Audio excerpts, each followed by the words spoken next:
All right, so it must be Thursday and another episode of the Forward Progress Show where I bring in somebody from somewhere in the industry to talk about maybe some things that you're interested in.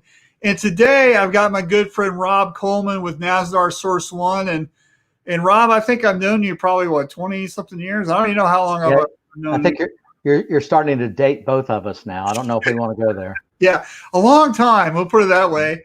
Anyway, and today we're going to be talking about some industry stuff. But before we get into that, if you're watching this live, I would love for you to tell me who you are, tell us who you are, where you're watching from, and then don't forget this is an interactive thing. So if you've got a question for Rob or me at any time, please write it in the comments, and we'll do our best to answer it with whatever information we can give you. And then don't forget also to subscribe or share this later. So anyway, now we got some housekeeping out of the way. So Rob, why don't you tell everybody about NazDar SourceOne, just in case they live under a rock and they don't know who you are. Like, what do you do and what does your company do? You bet. Thanks, Marshall. Hey, appreciate being here. NazDar was a company that's founded way back in 1922, as an ink manufacturer. And so almost, 100 years ago. But let's fast forward to 2005. And is when the company that's now owned by Thrall Enterprises basically formed two real distinct different divisions. And one was the NazDar Ink Technology Group. Okay, they manufacture all the inks that we know about NazDar inks, mostly graphic, and of course now in the digital world. And then NazDar SourceOne, which became the distribution arm. And then SourceOne came to exist through acquisitions over the years. Is why they did this. Is many companies that were acquired that were NazDar distributors.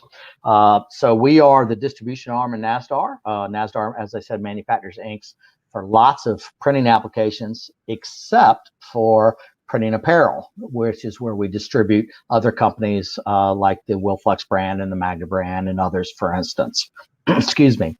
We're the largest equipment, ink and supply distributor in North America. We've got 7 locations in the United States. We've got 5 in Mexico and 3 across Central America, where is the breadth of our business of where we support. In 2014, we took it a little step further in SourceOne, and we split into a textile business unit and a graphic business unit. And the idea was really there's so many changes going on, specifically in the apparel business, that we really want to have a dedicated team of, whose expertise was strictly just apparel. And it's been quite successful. We've got a really good group of people. Wait a minute, Rob. There's changes in the apparel industry? Can you believe it? I haven't heard about those. Yeah, even as far back as 2014. Hey, we've got some people watching. Just want to say hello. Cindy King's here. She watches on YouTube. Thanks, Cindy. And by the way, she says she's from Odessa, Texas, and she should tell her husband who does the screen printing. So, Cindy, you need to go get your husband right now and drag him by his ear and sit him down and let him watch our show. And our good friend Dan's here, as well as Alan. So say hi to those guys. Hey, glad to have everybody on. Kind of concerns me a little bit having Alan Howe on there after I give him grief on some of these shows. So be nice, Alan. He's not going to be, All right. So we have some prepared topics that we kind of want to get into. And so here's the first one. And I think anybody that sells ink, right, this is something that you probably have to talk about almost on a daily basis, I would say, which is, hey, what's your best white ink? What I want to talk about is that there's a myth about what is the best white ink, right? And so I know Rob. I see Rob shaking his head. He knows what I'm talking about. So Rob, let's get that out there. What are we talking about when we say that the best white ink is a myth? This is a great question. We could probably spend the entire the show today talking about it. Let me give a couple little stories because this is what I like to do. Years ago, I spent almost 25 years with the Wilflex Group before I came to NazDar 8 years ago. So, that was really my background. I was working on the ink side, and I was at a trade show, And I had an attendee walk up into the booth, and they walked up to me and said, "Hey, tell me, I'm interested in what's your best white ink? You know, exactly what you're asking. You know, what's best? What should I use?" And I looked at him and said, "I'm here to tell you that if you walk into this booth, and if anybody in this booth answers that question, or if you go into any manufacturer, any distributor's booth, and if somebody just starts talking to you about product without asking you any questions, you need to turn around and not walk, but run away from them." Okay? Because there is zero way to answer that without doing some discovery, right? I mean, and some of it's very simple. So, first we have to ask ourselves, ultimately, what are we looking for? What type of fabrics are we going on? Well, I want one white ink that does everything. Okay. They exist, but what do you do? It's like a scale, right? I want more bleed resistance. I'm probably going to give up some level of long-term stability or printability. I want better flashing. It's going to be, okay, I really need to watch my temperatures. As we lower that gel point of that white ink flashing, I really watch my temperatures, not only in my shop, but even coming to it in transit, right? So there's a couple sayings that I like to say, and one is there is no magic in a can, right? If there were magic in a can, everybody, you could sell it for as much as you want and everybody buy it, right? Secondly is ink don't think. I love that phrase. I love to use it too, and it's absolutely the truth. I think we've probably, any of us that are, in the industry, that specifically on the sales side or the application side, have been in numerous shops, have been in a facility where they say, "I've got a problem. I'm so glad you're here. I'm running your white ink on this press, and it's just not even working. It's barely clearing the screen, what have you." And then you start looking and doing discovery and go, "Wait a minute, you're running the same ink on this press and this press, and they're banging them out, 60 dozen an hour all day long. Is that the same bucket?" Well, yeah, it is. Okay, well, wait a minute. Ink don't think. It doesn't know to work on this press and not work on this press, right? So let's start diving into why. And that's the real struggle we have, because what we do in apparel printing, much more so than any other type of screen printing, there's certainly science, but there's a lot of voodoo in there as well, okay? If I'm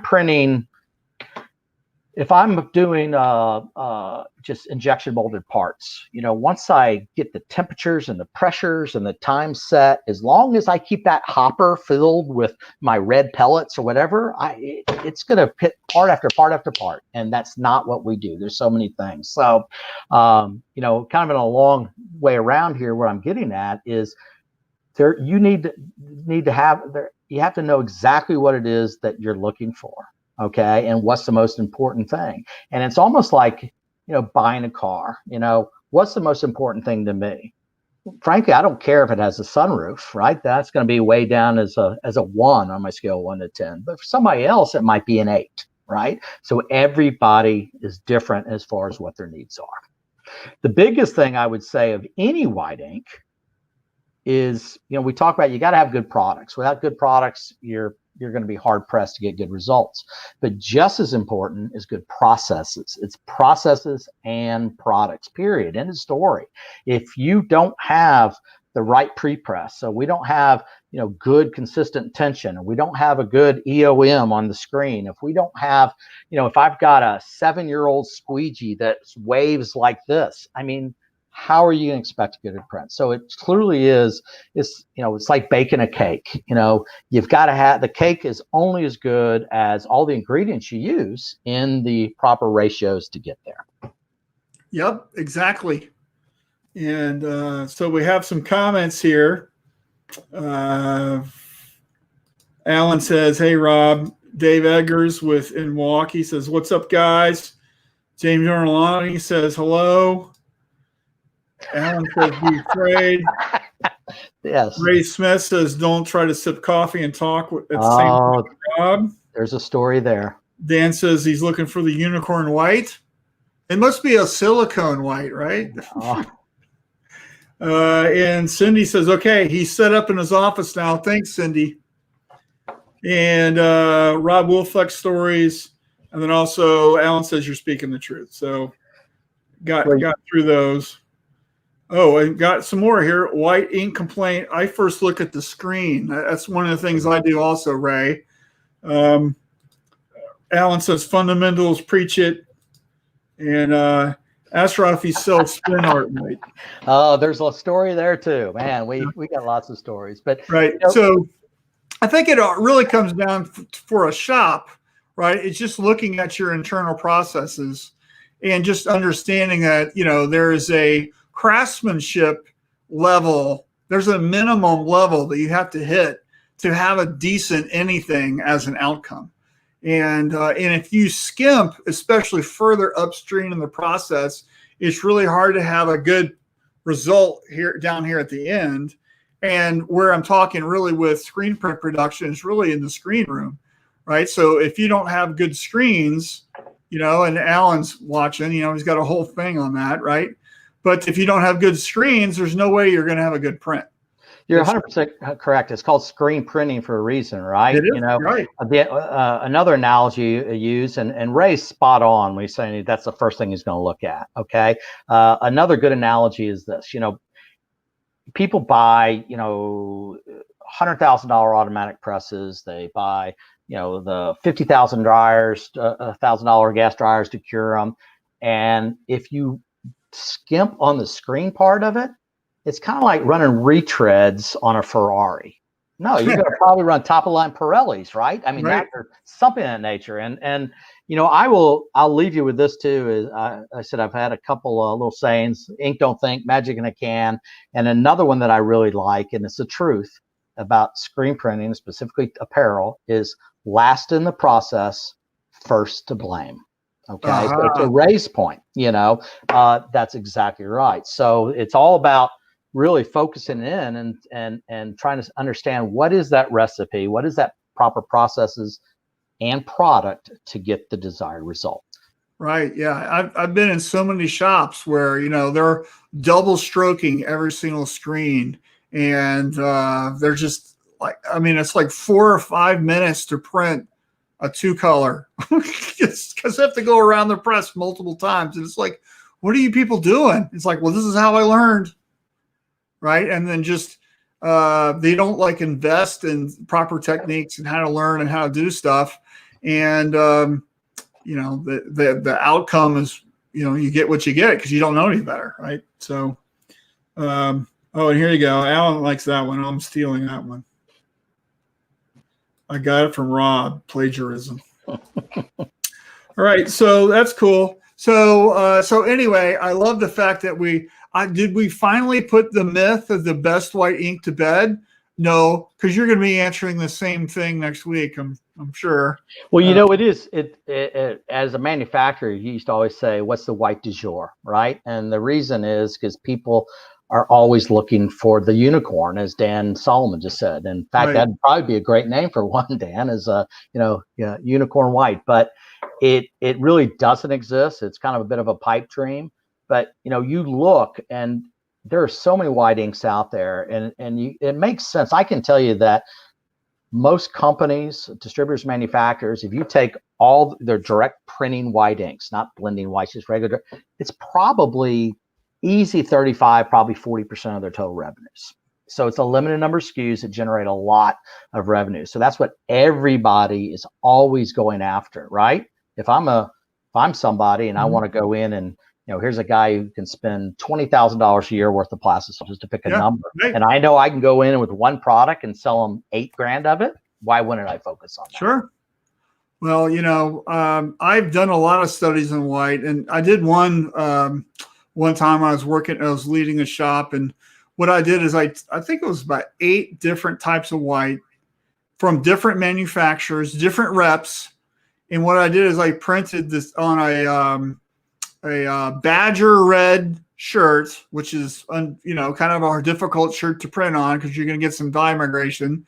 And I printed a white over white, and I printed a white underbase with a 123 gold on top, just because, you want to see how that does as an underbase. 2 prints, same press, same screens, same everything. And all I did was change the white out. And I printed that, and I labeled them A, B, C, D all the way across. and I tacked them up to the wall, and I had everybody in the company vote on what they wanted, and including the sales reps for the ink companies, and nobody could tell whose was what.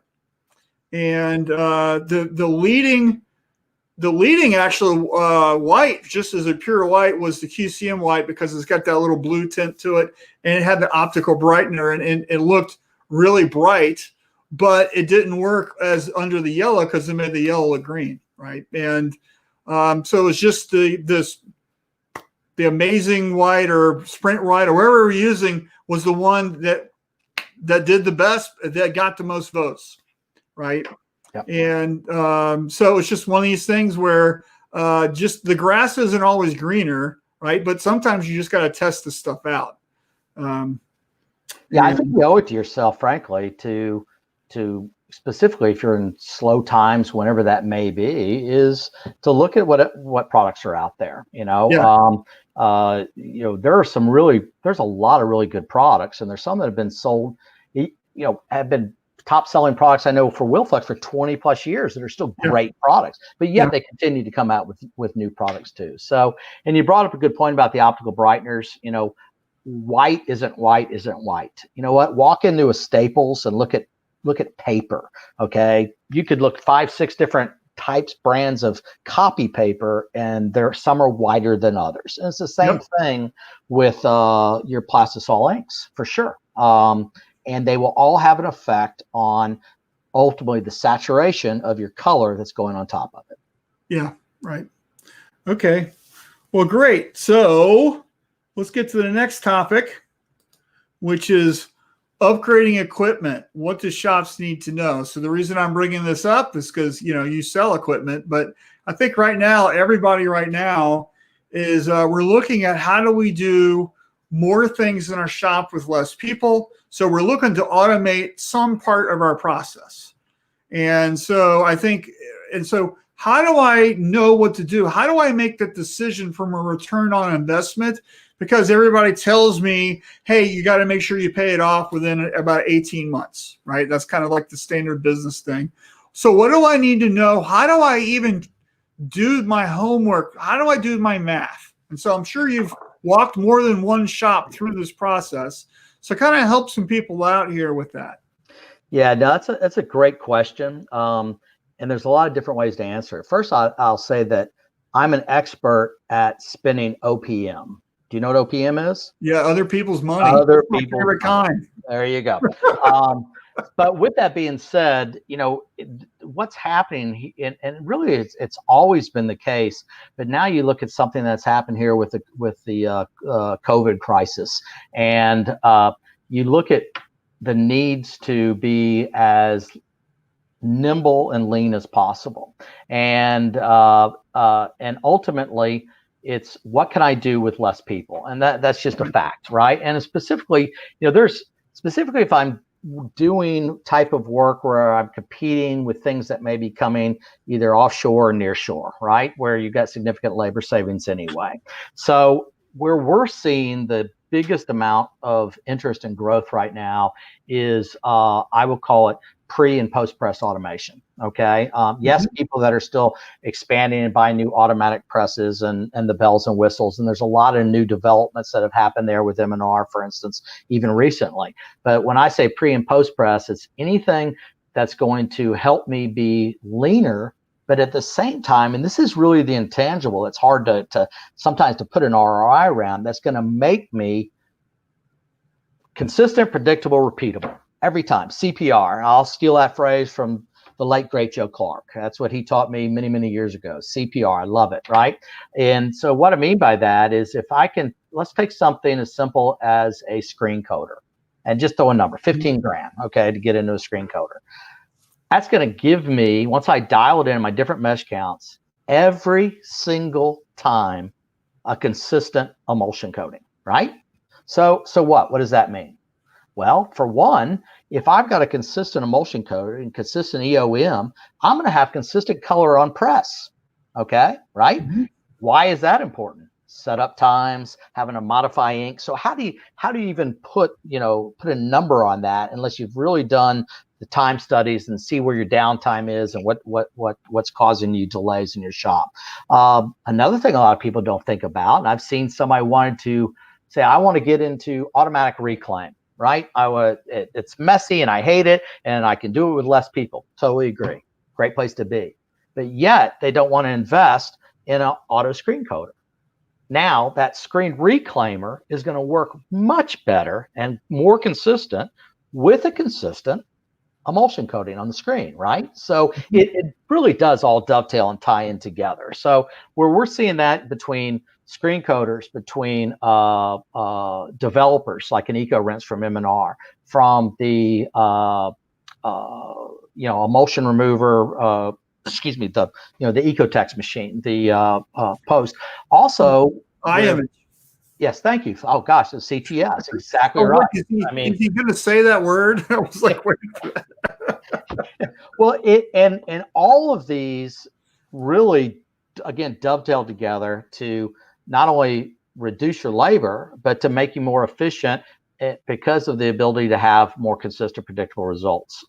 There's actually a really great video that M&R put out there a few years ago. I think is Alex Mimosri is now with Easyway did, and it shows what one person can do using how many screens they can do in an hour or what have you, a day shift by using all of this automated equipment. It's I think it was it 400 or 800? I can't remember. I don't remember the number. It's readily available out there on YouTube. Everybody watching right now knows that, so type it in the comments. So, yeah, and I think it's really interesting when we kind of look at this stuff, and the thing that I tell a lot of people sometimes is, the money that you spend in this, it's $50,000 or $60,000 or $30,000 for this equipment, and people go, man, that's a lot of money for that. I could just pay somebody. But what is happening here is that, yes, but you're already paying that money out in inefficiency already. You're just not writing a check. Yep. So what happens is where it shows up on your production floor. And so if you can do anything to drop your production time, drop your downtime, eliminate mistakes, and in this industry, especially, what we do all day is we print highly customized products for our customers. What stays the same is our process. And so the process is exactly the same.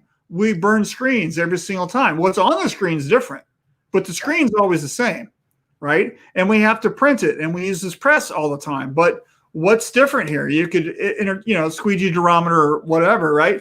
But what we want to be looking at is how can we do it so we eliminate as many variables as possible, and that allows us to dial it in and simplify it and then move faster. That's right. And the need for it is so much greater right now. And even forget COVID, even pre-COVID, if Marshall, I know you know this, and specifically from some previous companies you worked with, where maybe the number of pieces being printed in a given period of time, a year or whatever, didn't decrease, but the number of pieces per run did dramatically. Okay, so that means your setups and look, if you're going to take 45 minutes to set up a press, I mean, what do you assign per hour to automatic press? $500? I don't know, whatever the number is. You start adding that up, and that's where these efficiencies. I like to use a conservative number when I talk to my clients, Rob, and I use $300 an hour because it's easy back of the napkin math at $5 a minute. And so what? Because do you want more than that? Yeah, but let's just say it's $300 an hour. And then one of the things you can do is how many minutes a day are you not printing? And if every minute was $5, if you were to take out your wallet and every minute that ticked by, you took a $5 bill and threw it on the floor, would it look like a giant pile of leaves in the fall that you're standing over, or some stripper's dream? Like, how big a pile of money is that's at your feet? And then if we think about where are we going to spend our money, right? It's easy to quantify that into, okay, if this saves me X number of minutes, and you can go, well, hell, I can pay this thing off in 8 months or a year or a year and a half or whatever you do with your own math, right? So it's important that we actually use these type of theories and just take out a legal pad and start timing stuff and just write it down. And what is your answer for your shop? That's really going to help you make a better decision about what you need to get into, I think. Yeah, no doubt. And sometimes you may need to look, some of this information may not be at the tip of your fingers. And this is why you have people like Marshall and others that can absolutely help you with it, right? And it's money well spent. I think, we have a tendency in our business to really not know what our true cost is. And I'm not just talking about, I'm talking about all walks, from the smallest printer even up to some of the largest. I can't tell you. I'll tell you what. Here's a perfect statement. As a distributor rep I worked with years ago, and I'll never forget this. We walked into a customer and we were delivering a price increase on inks. Okay, and it was a bad timing. This is and the owner of the company said, unacceptable. I can't accept it. Okay, and you know what? You're going to force me. You're going to force me to go buy inks from somebody else. And that rep looked at him and said, if you give me 2 days working with your team in your screen department, he said, I will save you so much money. I can triple your ink prices and you'll still be giving me hugs and kisses. Okay. Yeah. So my point is again, it's people are just, invoice minded, and it's not the cost that comes in on anything. It's the cost that goes out. And ultimately that's what you need to understand. Right. So, and that's similarly, if we look at equipment, what is something more energy efficient? If I can buy this gas dryer from this manufacturer and this gas dryer from this manufacturer, and I can save $5,000 on this one, but it's not as energy efficient, am I saving money? The answer is no, you're not. Certainly not in the long term. Exactly. Hey, we got some comments here. I'm not going to get to all of them, but I want to throw some out. Hold on. Here you go. So Alan, Mrs. Joe Clark. So let's throw that out there. Just, we all feel the same way. Ray says, autocoder is my aha moment when I found out the collateral effect made my trial work virtually every time. So this is less downtime on your setup, right? So which means you're getting more product printed and out the door a day. So one of the things if you're watching this, you own a shop, I want you to, if you calculate your downtime, what is your downtime percentage per day? And if you don't know what that is, let's calculate it. And then you can use a device like this to actually get more jobs set up, more jobs printed, more things shipped, which means you have less overtime, which means you don't have to, you could do things early for your clients and actually make people happy. That's less expedited freight. It just, the gifts keep on giving, right? And then what's the other thing? And then Dan says, if you can measure it, you can control it. This holds true throughout the entire process. Oh, and then David says 400. That was, I knew somebody would know. I knew Tucker would know for sure. Yeah. All right. So our next kind of topic, and I don't want to run out of time here, is print on demand, which I see is a huge thing happening right now, especially with what's going on with online stores. And a lot of people, doing this with DTG. They also, print on demand could also be, if you want to get into heat transfers and embroidery, talk about that too. But to me, it's just really about the need for, there is a whole section, especially in the contract world, that's moving to doing print on demand. And I just think this is something that 4 months ago, there was some people that were doing it, right? But now you can't deny this is where there's a big shift coming. And I just kind of want to just talk about that for a minute. And what are you seeing with what you guys do? And we could spend an entire afternoon on this. Everything you said is exactly correct. We are at a tipping point. There is no doubt about it. And a lot of it, we were certainly moving this way already. And what COVID has done has absolutely accelerated it. And I think there's a couple things to realize. You do have to separate out what we talk about, e-tailing, okay, internet commerce by stores and print on demand. They certainly marry up, okay. But if I can tell you, I can give you statistic after statistic of what's been in just, quotes from just in the last couple of months of what's going on in that market. And it's a fact. The fact is it's been accelerated. Going to e-commerce and accelerated by 5 years just because of COVID. Let me tell you something. I'll just point out, this is from an article in Sourcing Journal, just I think in June. It was talking about Nike. So, Nike had a huge loss. It was actually their fourth quarter, their fiscal year, I think ended in May or June. But throughout the pandemic, their digital fulfillment capacity tripled in North America and the EMEA. They had a goal to reach 30% digital penetration by 2023. They hit it this year. They've now moved that goal to set the bar to 50%. They have now a new division in the group. It's called the Consumer Direct Acceleration, a DTC, Direct to Consumer Group. So that's just one example that everybody knows, right? Nike. Print on demand. Let's talk about, and again, this is just public information. You can go out, DTG to Go is owned by Delta Apparel. You can go out and Google it and read their financials. For their division that does, direct to garment, I think it was 30 some odd % increase year over year throughout the pandemic months, the bad months, into March, April, May, into June. Think about it. How many people had 30% growth? I mean, not many. The only person I know who had some growth, and you had him on one of your shows the other day, was Eric from All Their Mass Pallets, right? That they can't make enough. They also stated that they're expanding their footprint. They're increasing their digital production capacity by 10%. So they had, I think, 80, 85, big cornets, and you're adding more. So they're just one example. So you got a lot of big operations that are quite successful. Now I can tell you that we as a group are seeing way more interest than ever before in not only direct to garment, but also digital hybrid. And we're talking specifically, like with the M&R, with the digital squeeding. And for those that may not know what that is, if you've been living in Iraq, Google it. There's a lot of good information out there, but in essence, we're blending, CMYK with traditional screen print. There's a lot of really positive reasons why you would do that. Right. So, follow Michelle Moxley on Instagram. Yeah. And Michelle knows, good gracious, she runs that. A real key is on that, just because you got that variable data. So I can run, let's say I can do 400 prints an hour, just throw a number out. It doesn't matter if it's 400 of the same print or one of 400 different prints, as long as we're using that common underbase. And that is unbelievably exciting. The interest level there is so great.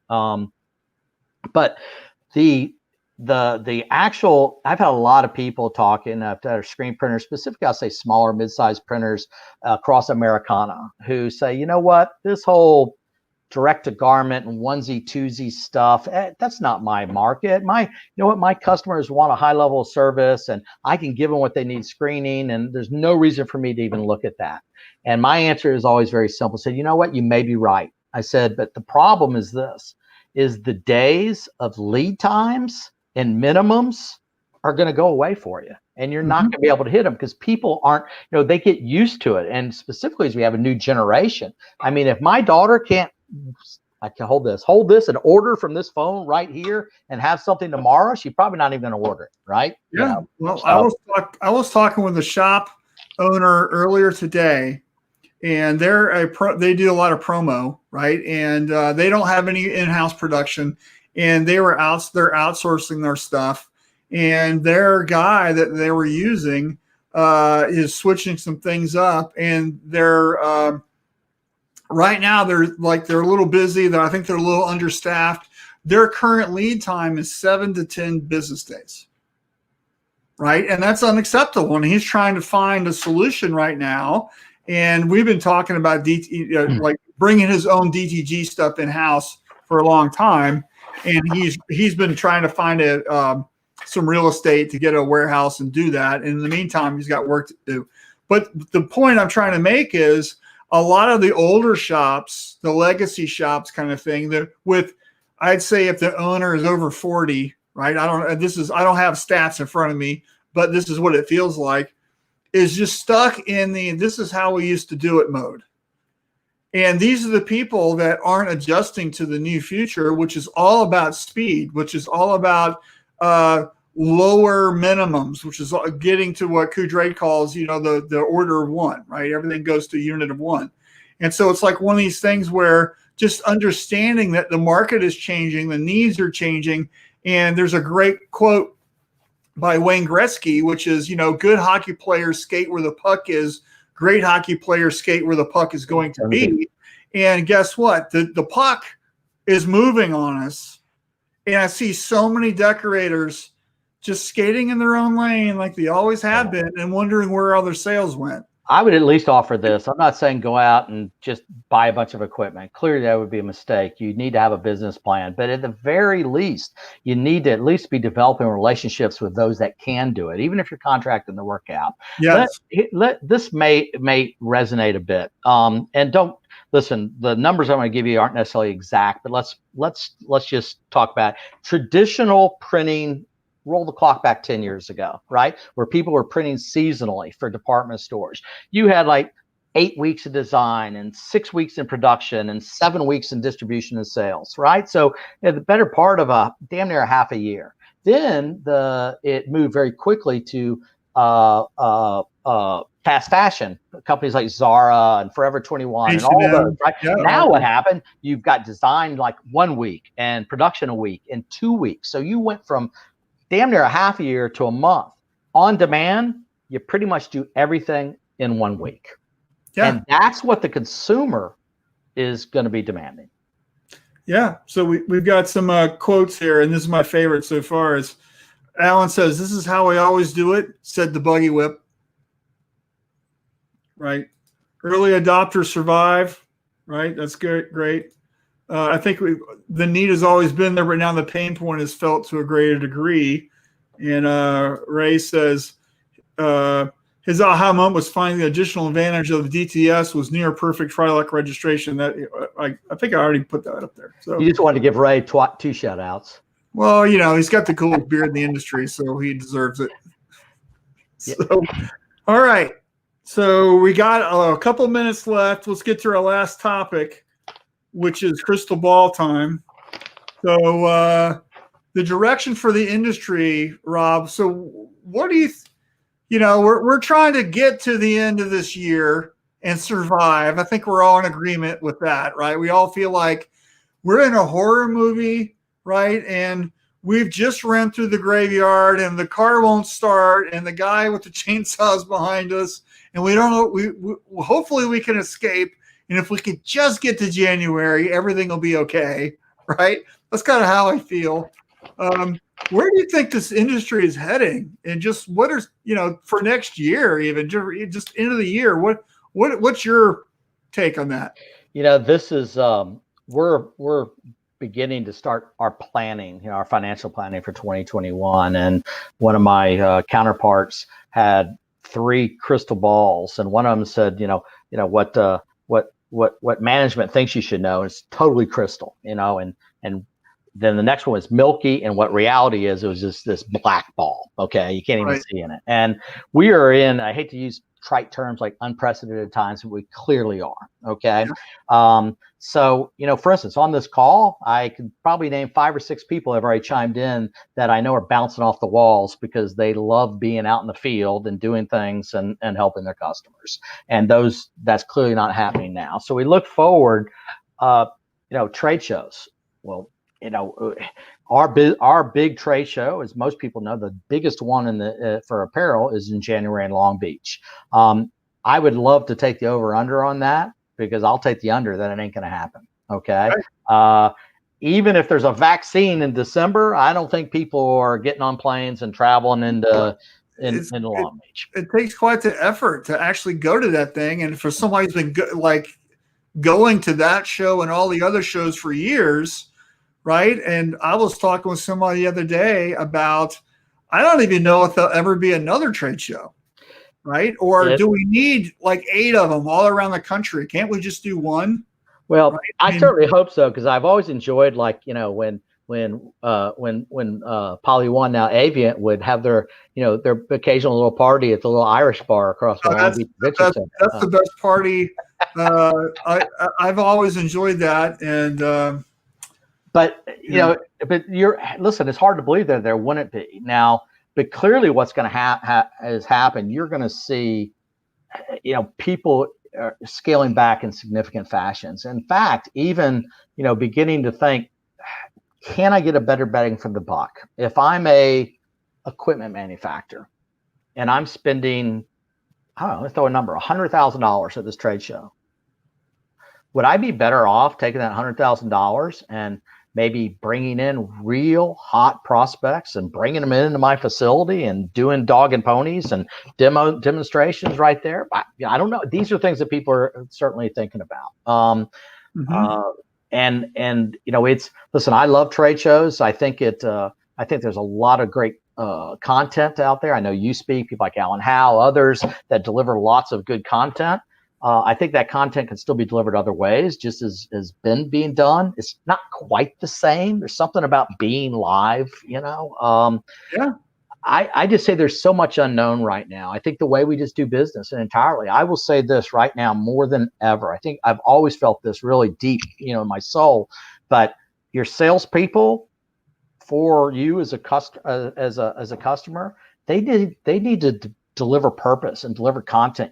They need, if they don't know about your business and care enough about it to really help you, regardless what it is, you really don't even have much use for them. I mean, product sales, you can just throw it out the window. I mean, look, I can do all my own research on products right now, right? Just give me an internet connection. I don't have to have somebody just, showing up and throwing up. So, you need to align yourself with somebody, and they are out there. They are out there in my company, and they're out there in many other companies too. People that genuinely care about you as a customer, and helping you become more profitable and successful. Right. And amen to all that. I totally agree, and I think the future is just going to be so weird, and we don't know. And at the same time, we have to make our business bets on what we're doing. And I would bet there's going to be more videos, more education, more things like my Shirt Lab project, more things that are going on that are less about going somewhere and more about delivering the education and the content that people need and want. And then there's good companies that are, if you're an ink company, whatever, let's send you a sample, or maybe you do a regional thing at the facility. Back when I was working in a shop in Florida, I mean, how many times did you see me in Atlanta for you guys to do your little classes that you used to do, right? Probably don't do those now because of the pandemic, but I think you're going to see a lot more of that, because it helps qualify people into what they're really interested in. And it's certainly cheaper for the companies. So it's going to take, I mean, listen, 2021 is an absolute crapshoot. I mean, we don't even know what the rest of this year is going to be bringing. And I say we as an industry, there's going to be fallout. There's going to be people that are going out of business. There's going to be people that have been furloughed that are never called back. Okay. You can't run a company at whatever, the drill. Your cost ramp up with sales like this. And then when sales do this, the slope of cost reduction is nowhere near it. And you just can't sell enough to be profitable to dig yourself out of that hole in the short term. And, right. So it's going to be, I think we're going to see, and you hate to say it, but sometimes a cleansing is not a bad thing to the overall industry. If you've got printers that are working on margins so slim, and they're going out and they're taking your business because they're working on, pennies of print. Okay. They're the ones that aren't paying their suppliers. They're the ones that are getting cut off. They're the ones that ultimately probably have bad AR themselves, and they aren't going to make it. And, it is a bit of a cleansing that'll probably take place on that front. Yeah. So good comment here from Alan. We're going to have to be creative and flexible to make sure the apparel decorators have quality content and service. I like that. So we're out of time. So thank you so much, Rob, for your time today. I really appreciate you. jumping in and answering some questions. And I forgot to write a little thing. Usually I share people's emails. So if they need to get a hold of you, Rob, can you share your email with them? So if they have a question, if they want to learn more about NazDar? Yeah, Dan Zamudo is on the call. Can I just give his email instead of mine? Yes. Seriously though, yeah, it's R Coleman, RCOLEMAN @NazDar.com. And myself or anybody on the team would be happy to assist in any way. And really appreciate the time today. The hour 45 minutes flew by very quickly. Yeah, it does. And I want to give a special thanks to Alan Howe for being gentle, in his comments. Well, you can jump in tomorrow and get them back, whatever you Absolutely. want. All right. So, hey, thanks everyone for watching, both live and if you're watching the recording. That doesn't mean you can't comment or ask a question, because we can always tag Rob and he'll answer it, I'm sure, or me. I'll help out too. So please do that. And thank you so much. And Rob, I'm going to end the thing, but don't go anywhere. Okay. You got it. Thanks. Thanks, guys. Great day, guys.